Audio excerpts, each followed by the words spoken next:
बच्चों में ज्ञान की रचना करने और अर्थ का निर्माण करने की क्षमता होती है। इस परिप्रेक्ष्य में एक शिक्षक की भूमिका है संप्रेषक और व्याख्याता की, सुगमकर्ता की, निर्देशक की या फिर तालमेल बैठाने वाले की। तो इस कंडीशन में जो शिक्षक की भूमिका होगी वो कैसी होगी, आप देख पा रहे हैं, सुगमकर्ता की भूमिका होगी, यानी कि ऑप्शन नंबर दूसरा करेक्ट हो जाएगा। अगला क्वेश्चन लेते हैं। इनमें से कौन सी विशेषता प्रतिभाशाली बच्चों की नहीं है? उच्च आत्म क्षमता, निम्न औसती मानसिक क्रियाएं, अंतर्दृष्टिपूर्वक समस्याओं का समाधान करना, उच्चतर श्रेणी की मानसिक प्रक्रियाएं। तो इनमें से कौन सी विशेषता नहीं है किसकी? प्रतिभाशाली बच्चों की विशेषता कौन सी नहीं है? इसमें से दूसरा वाला है निम्न औसती मानसिक क्रियाएं, यानी कि ऑप्शन नंबर दूसरा वाला करेक्ट हो जाएगा। अगला क्वेश्चन लेते हैं। कोहल वर्ग के सिद्धांत के पूर्व परंपरागत स्तर के अनुसार कोई नैतिक निर्णय लेते समय एक व्यक्ति निम्नलिखित में से किस तरह प्रवृत्त होगा? व्यक्तिगत आवश्यकताएं तथा इच्छाएं, व्यक्तिगत मूल्य, पारिवारिक अपेक्षाएं या फिर अंतर्निहित संभावित दंड। तो किस तरह से होगा? अंतर्निहित संभावित दंड, यानी कि चौथा ऑप्शन क्या हो जाएगा? सही हो जाएगा। शिक्षार्थियों यानी कि अधिगमकर्ता की व्यक्ति विभिन्नताओं के संदर्भ में शिक्षिका को चाहिए क्या चाहिए?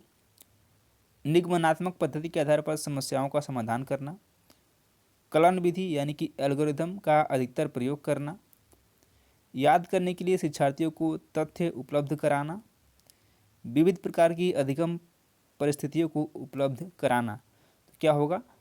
विविध प्रकार की अधिगम जो परिस्थितियां हैं उनको उपलब्ध कराना, यानी कि किस किस तरह से बच्चा सीख सकता है, उस तरह की माहौल, उस तरह का टेम्परेचर जो है उपलब्ध कराना चाहिए शिक्षिका को। कौन सा ऑप्शन हो जाएगा?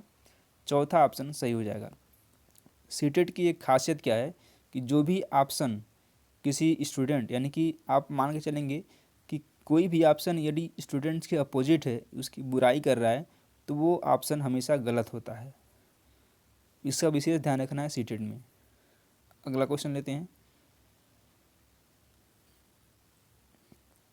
शिक्षार्थियों यानी कि अधिगम, ये तो क्वेश्चन हो गया, रिपीट हो गया ये क्वेश्चन। अगला क्वेश्चन लेते हैं।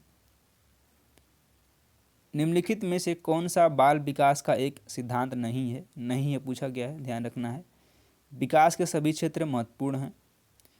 सभी विकास परिपक्वन तथा अनुभव की अंतःक्रिया का परिणाम होते हैं। सभी विकास तथा अधिगम एक समान गति से आगे बढ़ते हैं। चौथा है सभी विकास एक क्रम का पालन करते हैं। तो क्या हो जाएगा? सभी विकास तथा अधिगम एक समान गति से आगे बढ़ते हैं। सही नहीं है पूछा गया था, तो ये तीसरा वाला ही क्या होगा? सही हो जाएगा। बाकी की तीनों पहला भी करेक्ट है, दूसरा भी करेक्ट है, चौथा भी करेक्ट है, लेकिन तीसरा वाला करेक्ट नहीं है, इस वजह से ही हमारा आंसर है। अगला प्रश्न लेते हैं। निम्नलिखित में से कौन सा आकलन करने का सर्वाधिक उपयुक्त तरीका है? आकलन शिक्षण अधिगम में अंतर्निहित प्रक्रिया है। आकलन एक शैक्षणिक सत्र में 2 बार करना चाहिए, शुरू में और अंत में। आकलन शिक्षक के द्वारा नहीं बल्कि किसी बाह्य एजेंसी के द्वारा कराना चाहिए। ये तो सरासर गलत है। आकलन शिक्षण अधिगम में क्या है? एक अंतर्निहित प्रक्रिया है, यानी कि शिक्षण जो अधिगम है उसी की एक प्रक्रिया है क्या? आकलन। तो ऑप्शन नंबर पहला सही हो जाएगा। बढ़ते हैं अपने अगले क्वेश्चन की तरफ, और हम उम्मीद करते हैं कि आपको मज़ा आ रहा होगा। निम्नलिखित में से कौन सा सृजनात्मकता से संबंधित है? अभिसारी चिंतन, सामयिक चिंतन, अहमवादी चिंतन या फिर अपसारी चिंतन। पूछा गया है कौन सा जिसमें से चिंतन है सृजनात्मकता से संबंधित है, यानी कि ऑप्शन नंबर चौथा करेक्ट हो जाएगा, अपसारी चिंतन।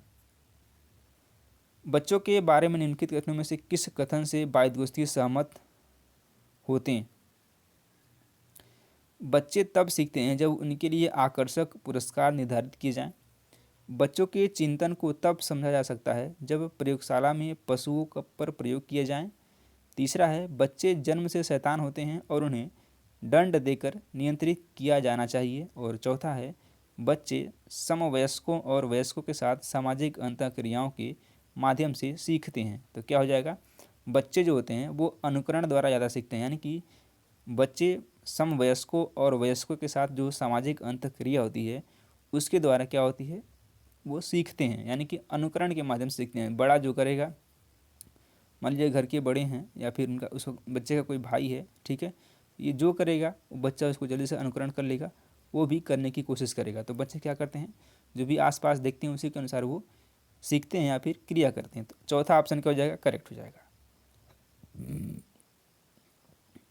अगले क्वेश्चन पे आते हैं।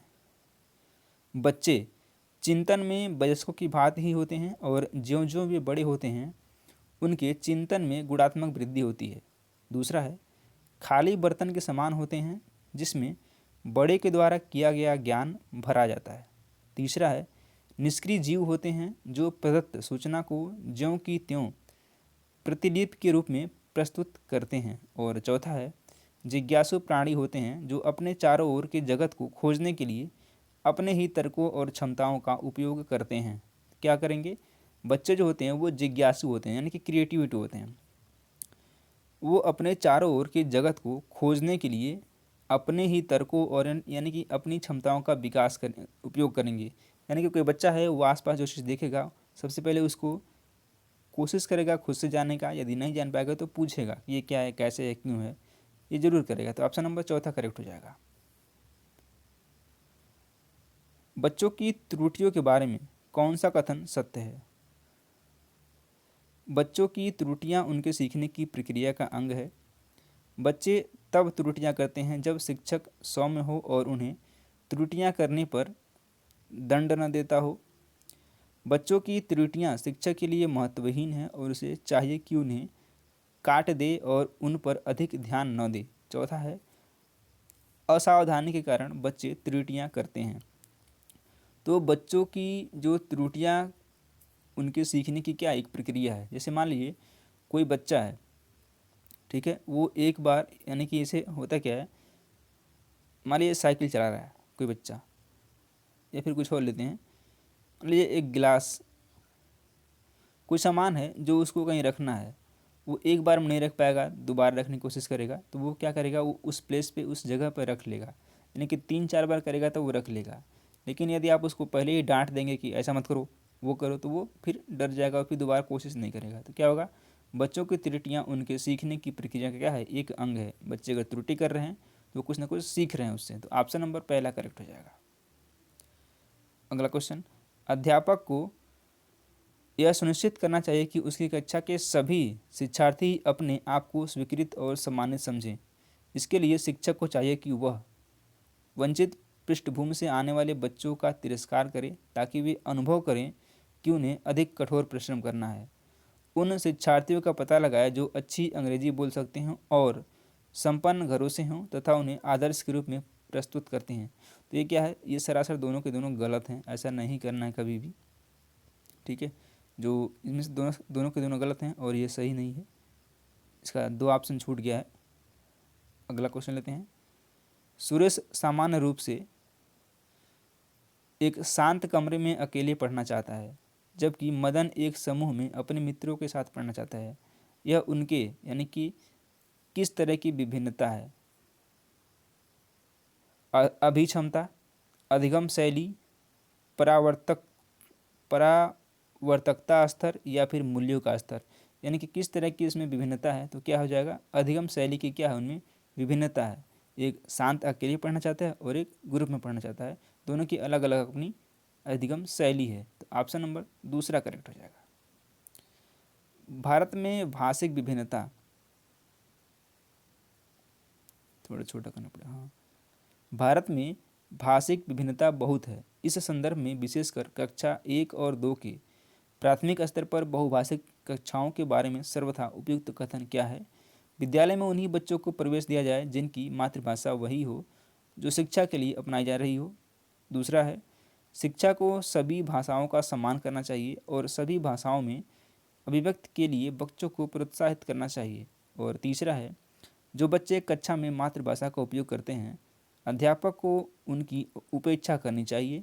या फिर चौथा है, शिक्षार्थियों को अपनी मातृभाषा का या स्थानीय भाषा का प्रयोग करने पर दंडित किया जाना चाहिए। तो ऐसा नहीं करना चाहिए, ना तो उनकी उपेक्षा करनी चाहिए और ना तो वही भाषा अपनाई जानी चाहिए जो उनकी मातृभाषा हो। क्या करना चाहिए, एक शिक्षक को सभी भाषाओं का सम्मान करना चाहिए और सभी भाषाओं में अभिव्यक्ति के लिए बच्चों को प्रोत्साहित करना चाहिए, क्योंकि छोटा बच्चा है। ठीक है, तो ऑप्शन नंबर दूसरा करेक्ट हो जाएगा। अगले क्वेश्चन पे आते हैं और अगला क्वेश्चन देखते हैं। प्रकृति पोषण विवाद में प्रकृति से क्या अभिप्राय है? जैविकी विशिष्टताएं या वंशानुक्रम सूचनाएं, एक व्यक्ति की मूल वृत्ति, तीसरा है भौतिक और सामाजिक संसार की जटिल शक्तियाँ, और चौथा है हमारे आसपास का वातावरण। है क्या? जैविकीय विशिष्टताएं या वंशानुक्रम सूचनाएं। ऑप्शन नंबर पहला वाला करेक्ट हो जाएगा। अगले क्वेश्चन पे आते हैं। अगला क्वेश्चन लेते हैं। जनसंचार माध्यम सामाजिकरण का एक महत्वपूर्ण माध्यम बनता जा रहा है। यहाँ बनता जा रहा है। नीचे दिए गए कथनों में से कौन सा कथन सबसे उपयुक्त कथन है? सामाजिकरण केवल माता पिता और परिवार के द्वारा किया जाता है। जनसंचार माध्यमों की पहुंच बढ़ रही है और जन संचार माध्यम अभिवृत्तियों, मूल्यों और विश्वासों को प्रभावित करता है। तीसरा है बच्चे संचार माध्यमों के साथ प्रत्यक्ष रूप से अंतःक्रिया नहीं कर पा सकते हैं। चौथा है संचार माध्यम पदार्थों के विज्ञापन और विक्रय के लिए एक अच्छा माध्यम है। तो क्या हो जाएगा? जनसंचार माध्यमों की पहुंच बढ़ रही है और जनसंचार माध्यम अभिवृत्तियों, मूल्यों और विश्वासों को प्रभावित करता है, यानी कि दूसरा ऑप्शन करेक्ट हो जाएगा। तो चलिए इस सेशन को आज यहीं तक रखते हैं। कल मिलते हैं सुबह 6 बजे। तब तक के लिए अपना ख्याल रखें और पढ़ाई करते रहें। और आज 10 बजे आएगी EVS यानी कि पर्यावरण की प्रैक्टिस सेट, उसको भी जरूर वॉच करें। धन्यवाद।